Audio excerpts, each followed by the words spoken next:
ഇൻഷാ അല്ലാഹ് എന്ന് പറയുന്ന ഒരു മനുഷ്യന് കിട്ടുന്ന ഒന്നാമത്തെ പ്രതിഫലം എന്തെന്നറിയുമോ?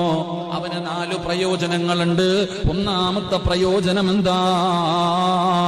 അള്ളാഹുവിന്റെ പ്രവാചകൻ സ്വല്ലല്ലാഹു അലൈഹി വസല്ലമ തങ്ങൾ പറയുന്നു, അള്ളാഹുവിന്റെ കൽപ്പന അനുസരിച്ചതിനുള്ള പ്രതിഫലം കിട്ടും. ഇൻഷാ അല്ലാഹ് പറഞ്ഞാ കിട്ടുന്ന രണ്ടാമത്തെ പ്രതിഫലം മഹാനായ നബി മുഹമ്മദ് മുസ്തഫ സല്ലല്ലാഹു അലൈഹി വസല്ലമ തങ്ങൾ പറയുന്നു, അവന്റെ കാര്യം അല്ലാഹു എളുപ്പമാക്കി കൊടുക്കുമെന്ന് ആദരവായ പ്രവാചകൻ നബി മുഹമ്മദ് മുസ്തഫ. ഇൻഷാ അല്ലാഹ് നാളെ ഞാൻ ഉണ്ടെങ്കിൽ സത്യമായിട്ടും ഞാൻ തരാം എന്ന് പറഞ്ഞു. പക്ഷെ കൊടുക്കാൻ പറ്റിയില്ലെങ്കിലും എന്റെ പ്രിയപ്പെട്ടവരെ, നമുക്കതിന്റെ അതിന് പകരമായി ചെയ്യേണ്ട കാര്യത്തിൽ നിന്ന് ആ ഒരു ഇൻഷാ അല്ലാഹ് പറഞ്ഞതിന്റെ പേരിൽ ചിലപ്പോൾ നമുക്ക് രക്ഷപ്പെടാൻ പറ്റും. ഇല്ലെങ്കിലോ അതിന്റെ ശിക്ഷ കൂടെ നമുക്ക് അനുഭവിക്കേണ്ടി വരും. അള്ളാഹു കാക്കുമാറാകട്ടെ, അള്ളാഹു പുറത്തിരുമാറാകട്ടെ.